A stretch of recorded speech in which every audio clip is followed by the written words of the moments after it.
Hello everyone, welcome to Easy Economics. How are you all doing? I hope you all are doing good. Today, I brought for you all 9708, topic 4.4, which is economic growth. In the first part of this tutorial, we'll be looking at what do we mean by economic growth, and we'll be looking at some of the terminologies related to economic growth, and we'll look at how to calculate economic growth. In the second part, I'll be discussing the causes and consequences of economic growth. All right. So the first part is, can anybody recall we had been doing it in our O levels and IGCSE as well? There was this topic of economic growth, and I believe most of you must be familiar with the topic. However, this time we'll be looking at it in a little depth.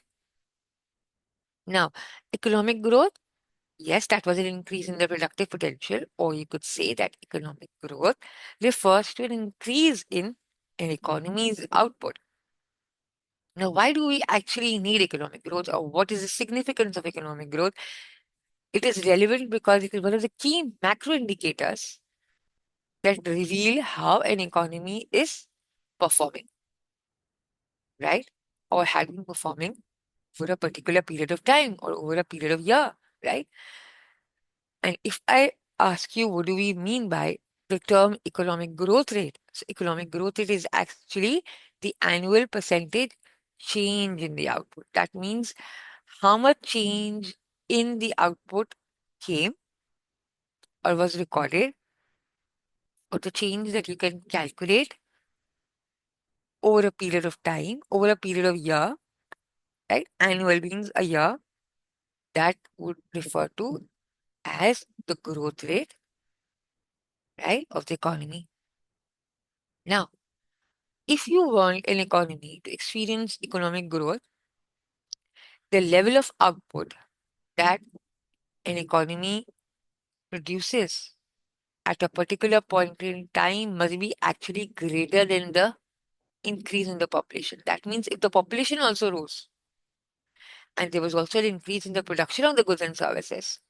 So, in order for the entire economy to benefit, or for you to say that GDP per capita or per person has risen, the increase in the output of goods and services must outweigh the increase in the population.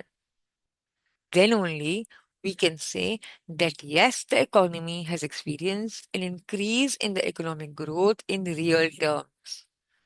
Right? All right.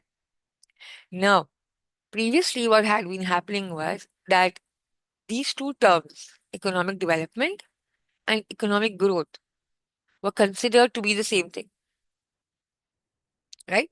They were considered to be the same thing. But you see, economic development and economic growth is not really same, because even though the economy might be experiencing economic growth, yet the merits of those growth might not be enjoyed by the entire economy or by all sections of the economy. Now, what makes me say that?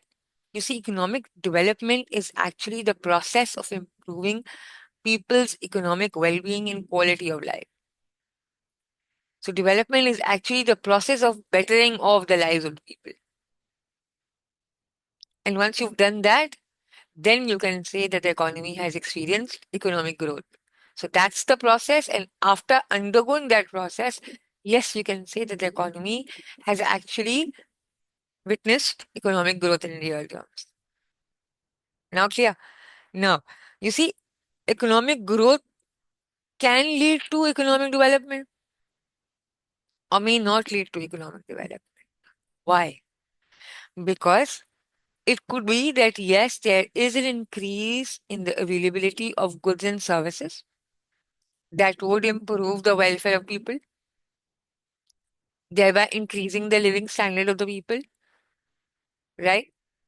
But it could be that the effects might not trickle down to all segments of the society. That means there could be only a particular section of the society that could be actually enjoying or gaining from an increase or have access to the increased availability of the goods and the services. There might be a larger section of the society that would still be deprived of those goods and services. So you can't say that economic growth has led to economic development. Now you see why these two terms are not interchangeable, because economic growth may lead to economic development and may not lead to economic development. It could also be that a majority of the people might also be experiencing an increase in the quality of life or an increase in the living standard without an increase in economic growth. How? That means that the economy did not produce more of goods and services. The output did not rise, but they increased a witness in the quality of life. How could it be? When the income disparity improved, right? The gap between the rich and the poor, that reduced, that shrunk instead of widening, right? So that means the people were better off, right? The poverty level fell. Then you can say the quality of life improved, or maybe more people had access to healthcare now, right? Or the levels of pollution fell. So what happened that without an increase in economic growth, without an increase in the value of the goods and services reduced, without an actual increase in economic growth, the quality of life improved. That is why we say that these two terms are not interchangeable. So, what was economic development? The process of improving people's economic well being and quality of life. I hope it's understood. Moving forward. Now, now comes the real question. So, now if we are to actually calculate economic growth, how would you do that? You see, economic growth is measured by looking at the change in the real GDP. This is the triangle is actually the change. The change in real GDP. So the change in real GDP would tell you economic growth has occurred or not. And how do we calculate the change? By calculating the percentage changes.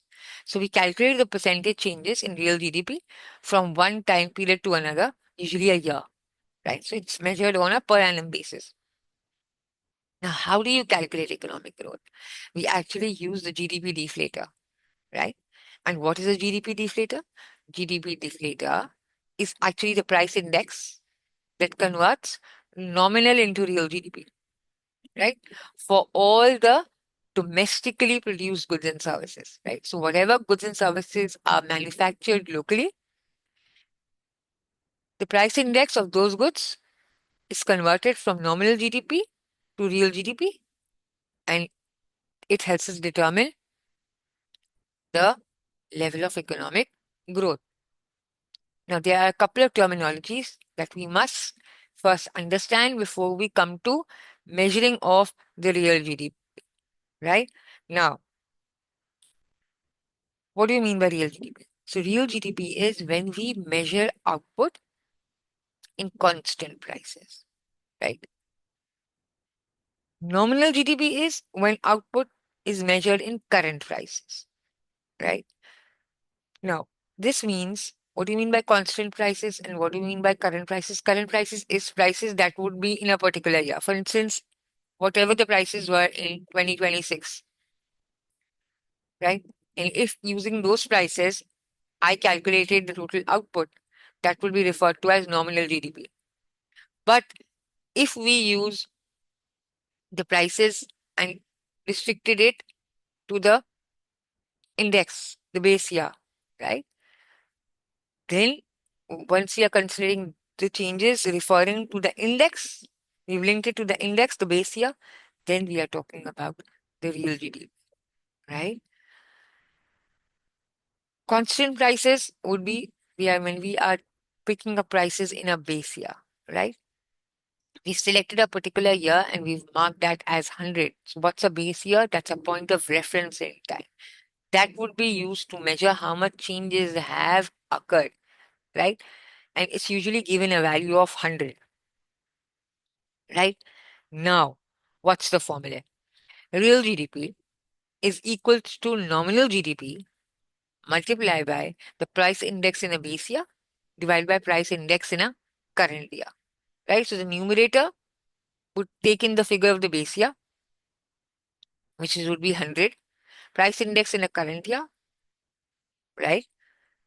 Nominal GDP is the total output measured in current prices, and that would determine the real GDP. Once you've gotten the real GDP, then you can determine the growth rate, right? Now let's look at the questions to help you understand it better.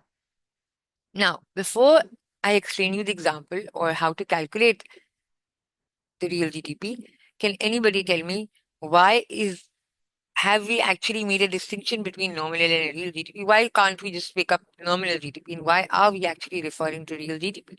Why these two different terms? You see, nominal GDP would actually give us a misleading interpretation of GDP because that's linked to current prices, right? So it could be that the GDP rose, but the GDP did not rise in real terms. Why? Because it could be because of the increase in the prices. It could be because of the increasing inflation and not the quantity of the goods and the services, right? So, in order to minimize that effect and give us a real scenario, give us a real picture of whether the economy did actually experience a rise in the production of its goods and services, or was it just the prices that caused us to say that there was an increase in GDP? So, in order to determine, we find out the real GDP, right? For instance, you could say that in year one, 200 billion goods were produced at an average price of $2. So if each goods and services produced was of $2 and $100 billion of goods were produced, that means the economy produced around $400 billion worth of goods. So that was the GDP. Next year, what happened? Again, the same quantity of goods were produced, but now the average price rose to $4. So 4 into 200 is an $800 billion. So now, would you say the GDP is now $800 billion at current prices? So is it correct for you to say that the country has experienced economic growth because the GDP rose? Initially, the GDP was to 400 and now it is 800.